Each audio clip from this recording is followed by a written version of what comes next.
પંચમહાલના મોરવા હડફના ભંડોઈ ગામે એક મહિલાને તાલિબાની સજાની ઘટના। છોકરી ભગાડી જવાની અદાવત રાખીને તાલિબાની સજા કરી તો 4 મહિલાઓ અને એક પુરુષની પોલીસે ધરપકડ કરી। મહિલાને ઘરમાં ઘૂસી વસ્ત્રો ફાડી ઝાડ સાથે બાંધીને માર માર્યો। મહિલાને નિર્વસ્ત્ર કરીને ગામમાં ફેરવવામાં પણ આવી।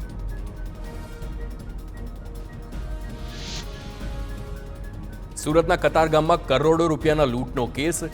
કંપનીએ સત્તાવાર રીતે 1.4 કરોડની લૂંટની નોંધાવી છે ફરિયાદ। ગઈકાલે 8 કરોડ રૂપિયાની લૂંટ થઈ હોવાના આવ્યા હતા અહેવાલ। ઇન્કમટેક્સ અધિકારીની ઓળખ આપી કંપનીના કર્મચારીને લૂંટ્યો હતો તો ડાયમંડ મશીન બનાવતી સહજાનંદ ટેકનોલોજીના કર્મચારીઓ લૂંટાયો હતો।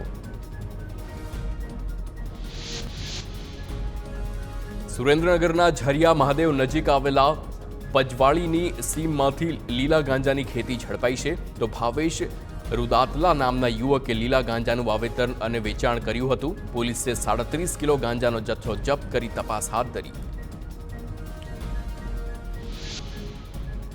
સુરેન્દ્રનગરના લીંબડી અમદાવાદ હાઈવે પર તેલ ભરેલા ટેન્કરે મારી છે પલટી। ચાલકે સ્ટીયરિંગ પરથી કાબુ ગુમાવતા બનાવ બન્યો છે। ઘટનાની જાણ થતાં આસપાસના રહીશોને તેઓ તેલ ભરવા અલગ અલગ વાસણો લઈને આવ્યા અને પડાપડી કરી જેના દ્રશ્યો સામે આવ્યા।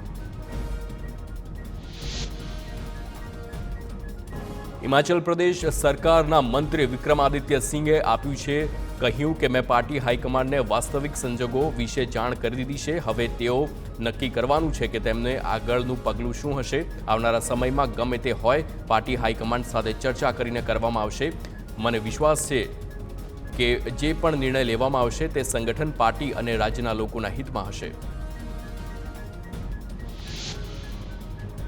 કાશ્મીરના વિવિધ વિસ્તારોમાં થઈ છે બરફવર્ષા।